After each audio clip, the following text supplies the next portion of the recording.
We'll see at least that alongside whatever other weapons they choose to support with. What kind of other weapons do you think we could be seeing? All right, well, we got it right in front of us. Right Let's here see it. is right now. We're actually going to be seeing 9 on the Slosher Deco instead.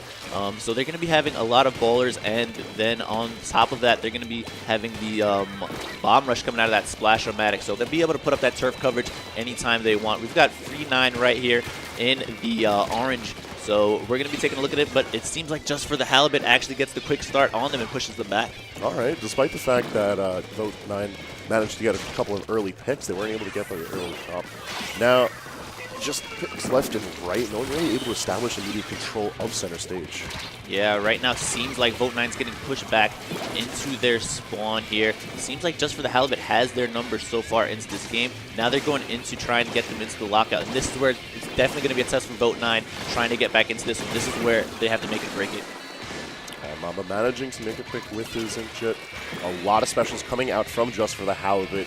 Everything all interconnected, establishing immediate control, trying to push that battle a little bit forward.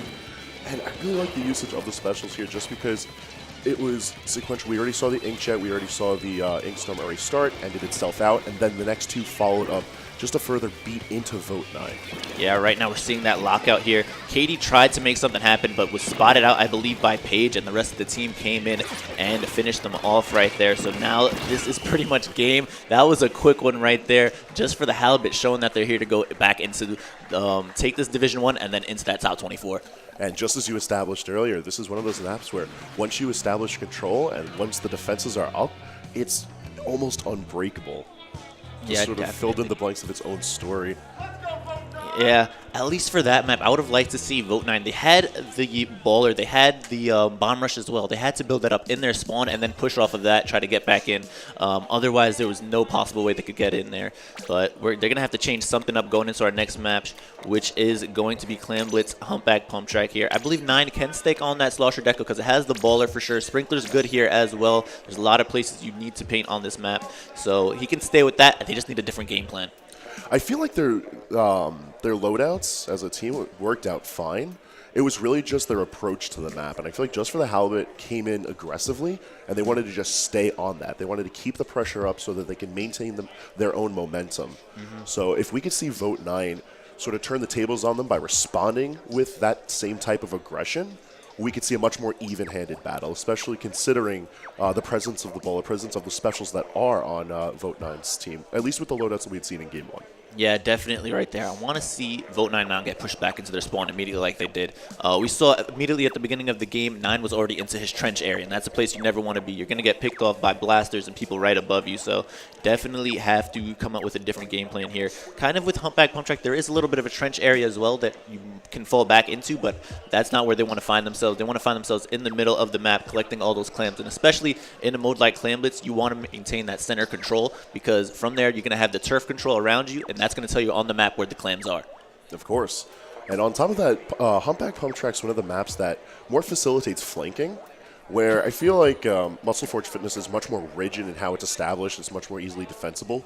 Humpback is very circular in its nature, you can tell just by the overview right here, and a lot of that gives a lot of room for the enemy team to organize if they want to come in from both angles, if they want to try and pincer in towards the center to take that center stage like you had mentioned, or if they need to send in one around to try and establish control. Yeah, definitely at least coming in from that right side flank near into their spawn can get you maybe a sneaky Clan Blitz score right there. So we're going to get started right here. It is going to be Vote 9 right here in the blue, just for the Halibut in the green on the other side. We do see Katie here trying to get into that middle control that they need to establish early. Seems like so far it's working out for them. They do have one pick and getting into this really early. Yeah, right now not too much early ink control established, but the presence of the blue ink in center stage is going to allow Vote 9 a lot more room for being able to control the spawn of the clams. And we already see, just for the Halibut, established that power clam trying to press forward immediately, go for the quick kill, and already starting off with a point lead. Yeah, you saw Vote 9 had the early map control, but they weren't able to take care of those bubbles at any point, so that's going to allow Mamba to score right there. This is a push all the way down to 35. This is a huge push for Clan Blitz right here. They're pushing it down even further. Seems like Vote for 9 is kind of scrambled at the moment, trying to make something happen. We see 9 sharking there, but he can't really do anything around that bowler, and that's going to be the game, 100-0 right there. I didn't even let you talk again. You didn't even need to. That match was done in a flash. Amazing play. And it's very interesting because it was one of those organized plays where you don't see everyone all just thunderstorm in at once. It was just one after the other, constant drumbeat of pressure, and there was absolutely no way that Vote9 could have turned that around. Yeah, honestly, there we see the KAs for both teams on the side of Vote9. They only got 1 for 2 players. That might have even been an assist for one of them, so we don't know. Right there, that was definitely a spectacle to see just for the Halibut here coming to play up 2-0. It was just a very impressive play all around. Not even laughing with it. Got to figure out some way to return that. Just as I was saying, as we were coming from Game 1 into Game 2, a lot of that aggressive play from Just for the Halibut would allow them to establish control. I feel like we saw just more of that moving forward. Yeah, and right now, Just for the Halibut definitely didn't even let them have any chance right there. A game like that on a Clam Blitz, that's got to make you not really feel too happy about the mode anymore. That's going to get the other team shook easily, but Vote9 still has a chance to come back for Rainmaker on Mako Mart.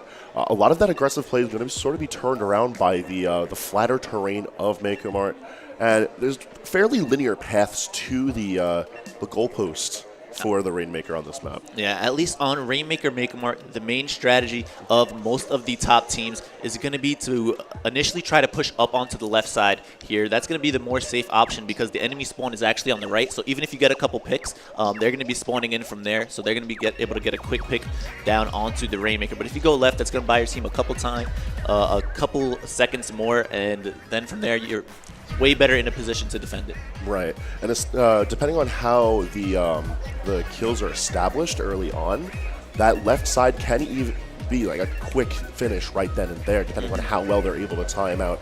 If they kill the enemy team all at once, or if it's one after the other, depending on how they organize those picks, if they have a say in the matter, it could be a quick finish. And this could be from either side's teams.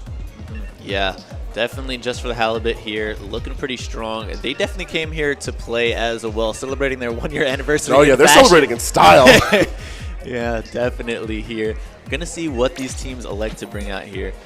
We saw 9 mix it up last time. He went from the Slosher Deco first game to the Luna. Let's see if he's gonna elect to go for another Blaster. It could work out here. Blasters are pretty strong on this map in particular. Can get a lot of those edges you see right here on our screen. There's so many different stacks that the Blaster can just shoot over, get anyone that's hiding up there.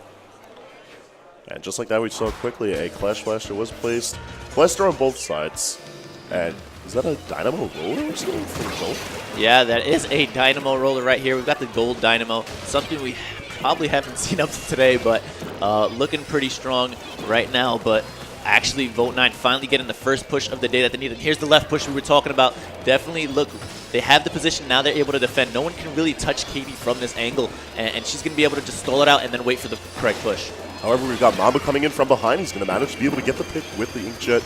Freeman trying to stay on at the point, but not going to be able to do it. Just for the Halibut, turning the push around, most likely to get the pop on the Rainmaker. They've got it collected. Now let's see if they can push it to center stage. Yeah, going to be elected to go onto this right side here. This is definitely the quicker way to go, but if the enemy team had a Stingray, which is actually down on their side, they would have maybe been able to stop that. So far, that's going to give them the lead early, but the Rainmaker is finally stopped, reset, and let's see how Vote9 responds to this one with them in their spawn. Now, the point lead that's established by Just for the Halibut isn't particularly substantial. There's a very good opportunity for Vote9 to turn the situation around, especially if they can get it out of that a bit Hell's Row of a trench there. There's so much defensible terrain around that area. They need to either reset or find a way to get a team wipe and push out. Yeah, right now you saw them go for kind of a Hail Mary push there. It doesn't work out for them. Vote9's going to be able to take it back in the other direction. Someone needs to get in front of 9, though. We see a couple players ahead of him. He needs one of his teammates to lead the way. He can't lead the way with that Rainmaker. Well, it's going to be very difficult. However, the Stingray definitely going to give a slight opening. And with just a little bit of ink established, it's going to be the Dynamo Roller coming in, being able to stop it. And I feel like the Dynamo Roller, while a surprising pick, makes a lot of sense on this map. Being able to throw a lot of ink regardless of how high up the terrain is one of those things that's able to negate a bit of that pressure from controlling the high ground that the opposing team can establish. Yeah, definitely, especially when you're trying to make these jumps right there. The Dynamo can definitely prevent that because it has such a wide range to work with right there. So that was definitely able to help them secure the end of that push. They try to get something going on the other end, but Vote9 is very quick to respond. They sort of have center map control, so this is the push that they're going to be looking for right now. Yeah, despite the point lead sitting against them, Vote9's been doing a fantastic job of being able to establish in control on the map, as well as control the pacing of these picks. Regardless if they're losing squids, the other team is losing squids, they're sort of in control of the momentum of the battle right now. Yeah, Vote9, though, is going to be taking the lead right there. Not the most impressive lead in the game, but that's pretty good going up to about the halfway mark in the game. They've established themselves pretty well. Definitely set themselves apart from the last couple games, so they're looking pretty good right now, ready to turn this one around. But just for the Halibut, still celebrating so far. Let's see if they have another one left in them. Trying to make this push from the right-hand side, a bit dangerous, but if they could sort of bait out the specials from Vote9, they could very well make the push from that side. In the meantime, the Rainmaker is trying to just sort of establish a few lines of ink for them to run through. Not going to be able to do a lot of it, though. Yeah, we see that just for the Halibut continues to try and push on that right side initially. I want to see them try and mix it up and try to go on the left. It worked out for Vote9. It's probably the more traditional way to go, so at least try it and see if it works. You've got a minute left or so in this game. You have to at least try once to go on that side. Yeah, judging by the chaos of this match, I've noticed that both teams are kind of reluctant to take that safer path. There's not a lot of ink for them to run through, and they just keep on avoiding it. They're trying to go for the quick and easy path. If they can get themselves organized, it might be able to work out, but right now it seems like that option is much more available to Vote9 thanks to their ink control. We even see 9 off in the corner over there is trying to establish a bit of control, pops the armor, see if that can turn around for the team. Yeah, the armor there does allow him to make sure that he stays away from that Dynamo flick. So he's going to be all right here on this left side. He's looking for a couple picks onto the Clash Pressure. Actually gets a triple there with his Suction Bomb plus his nice shots from his N-Zap there. So that's going to allow Vote9 to move in even further if they want to, but I think they're going to take this one slow. It's a fair point for them to make as far as getting that kill and just going for the ink control. They already have the lead. They don't need to make any sort of aggressive plays. They know if they were to follow 9 into enemy territory, they would have been going in on everyone being in spawn. It would have been a bad move. So, excellent choice on Vote9. See if they can maintain this lead in the last 30 seconds. Yeah, you mentioned it right there. Last 30 seconds. So, the custom Jet Squelcher for Vote9 definitely wants to build up that Stingray and make sure that they can maintain that for any last-second push coming out from just for the Halibut. But that Rainmaker reset is going to make sure that they have to pop it right there, and they do. Just for the Halibut has one last push in them. They pick it up, and this is going to be it for them.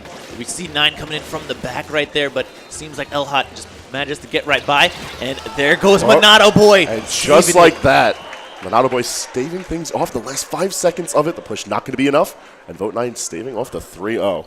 Yeah, and we saw Monado Boy right there. He was hiding up on that stack area. That was going to allow him to, if they decided to push on the other side, he would have been able to quickly rotate there as well. But luckily for him, it was right in front of him, an easy pick. The Rainmaker was in front. He had no one to deal with, and Monado Boy gets an easy pick for himself, ends the game. Excellent play from all the members of Vote9, able to turn around with potential 3-0. Just showing that they're here to celebrate Smash and Splash as well. Yeah, right there. Definitely showed their composure staying in this game. Rainmaker, that was on Mako Mart right there. Maybe one of their strong suits, though. They're going to have to pull it out in the next one here. It's going to be Tower Control, Sturgeon Shipyard. Rainmaker and Tower Control probably the most similar modes of the 4. So maybe they can pull some of that momentum into the next one. The only problem with this one is they're going to have to go through a couple checkpoints here.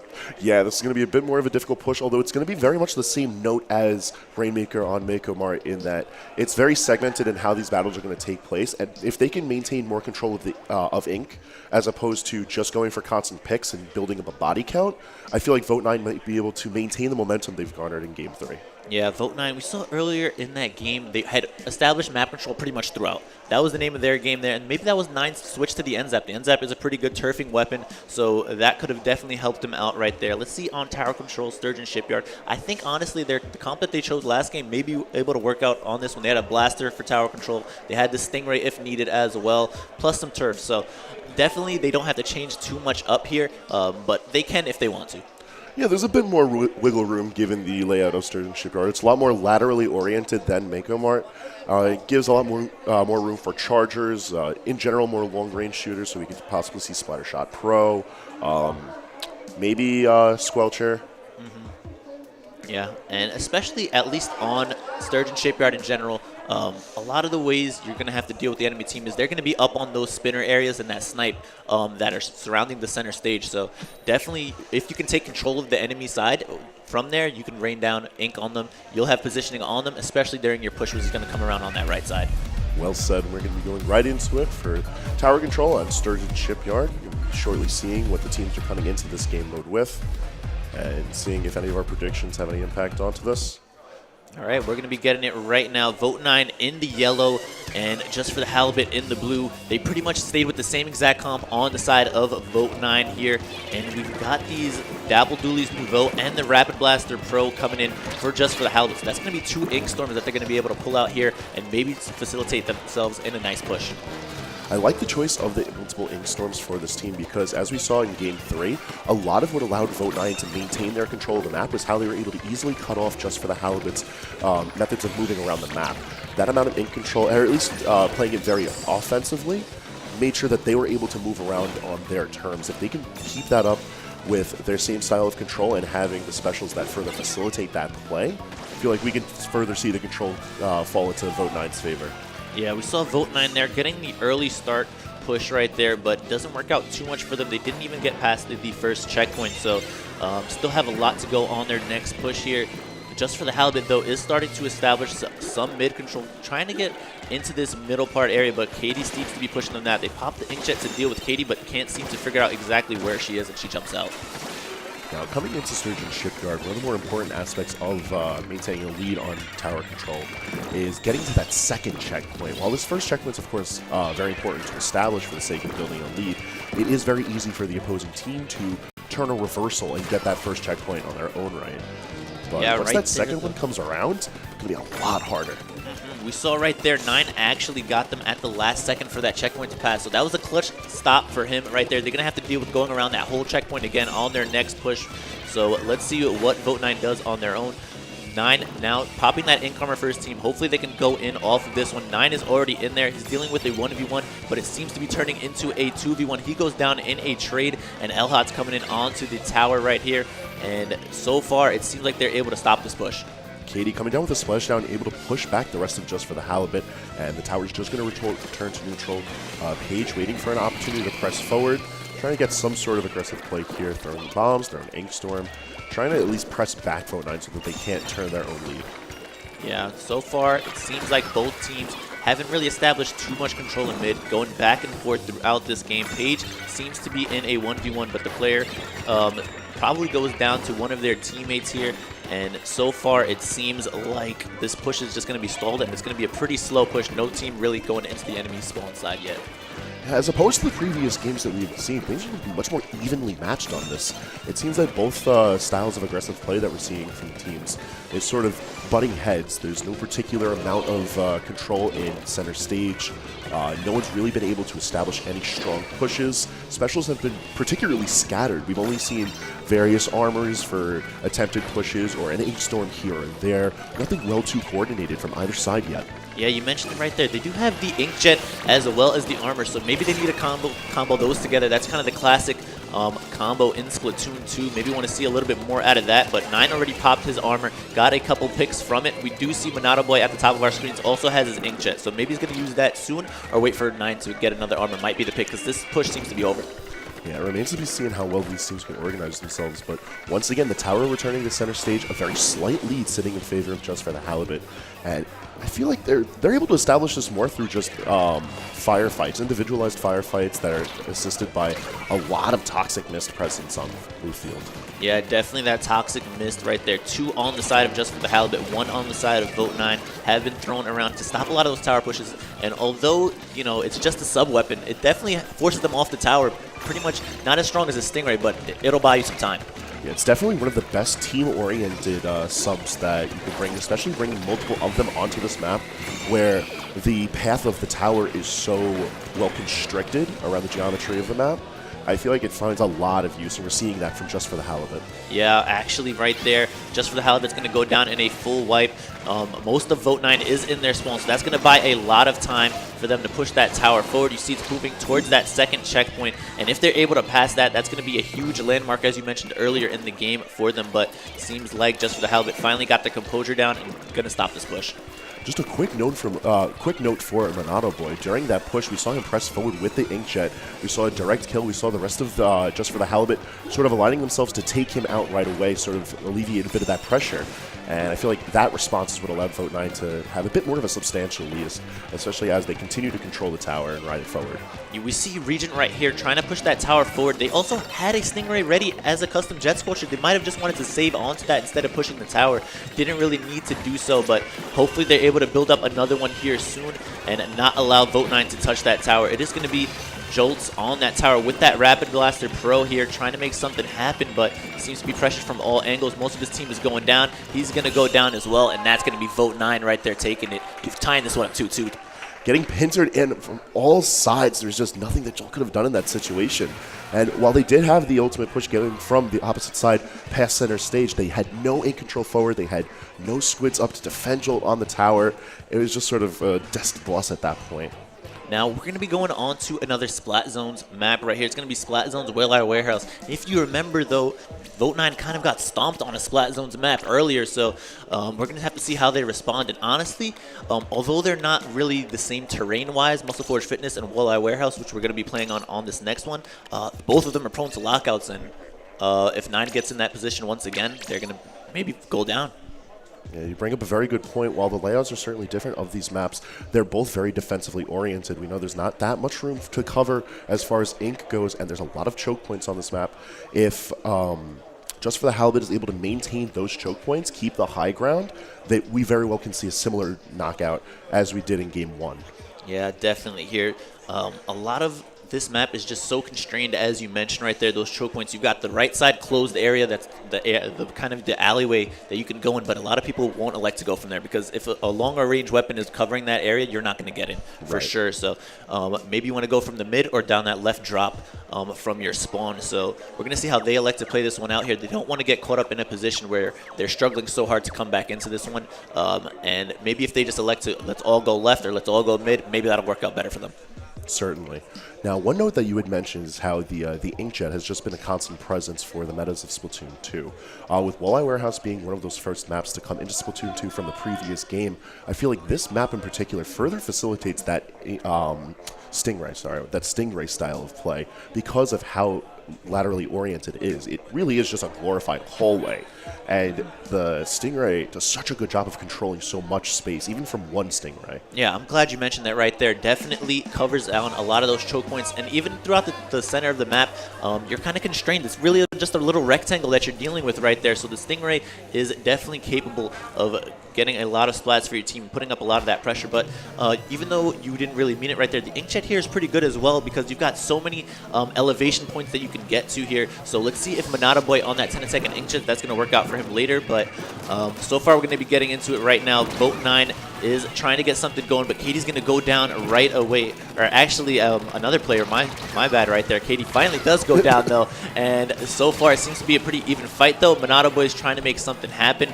and it's looking pretty good for Vote9 on this start. Way better than the last Splat Zones. Yeah, things begin out in a bloodbath, but it manages to end out in favor of Vote9. They try to establish a bit of ink control on the sides, and I actually really like that idea. We see Monado Boy peeling off screen right now, sort of establish ways for his team to be able to fall back if they want the option to be able to come in and flank. They have that available to them safely, as well as also being able to give him that special charge. And we already see him with the Inkjet trying to contest out the opposing Inkjet on Just for the Halibut side, who is now trying to contest the main point. We saw right there the Inkjet was used on top of that crate right above them right there. And that's kind of a dangerous position sometimes when the enemy has a lot of long-range options. But if you look at the comp for Vote9, they don't really have that to defend an Inkjet from that position. So it worked out for a little while, but Vote9's going to turn it around, and they're going to be in control so far. Paige, though, does get a fat missiles right there, kind of locking on onto the whole team. That's going to allow it to push up onto this. Let's see if they're able to cap the zone.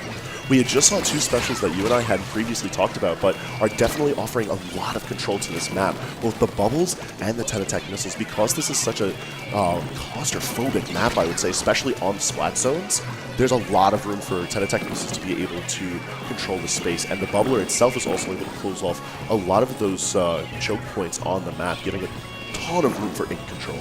Yeah, definitely. You mentioned it right there, and especially when you get the, as many players as they did get locked on right there, they're going to be scrambling all around. Callouts are going to be mixed up, and that's going to definitely allow your team to push forward in on them here. So just for the Halibut, turning things around, trying to build this push further, maybe get the lead on this one as well. If they're able to maybe win this next team fight here, should give them the lead here. But we see Monado Boy using that Inkjet on the right side. They've got the armor up as well, so this is going to be a pretty strong push. But look, Elhat's sharking right under them. They don't see him right here. Just trying to get something going over Vote9 maintaining a little bit of a lead right now. They've got a few less penalty points, but the battle right now very bombastic. Both sides losing equal squids.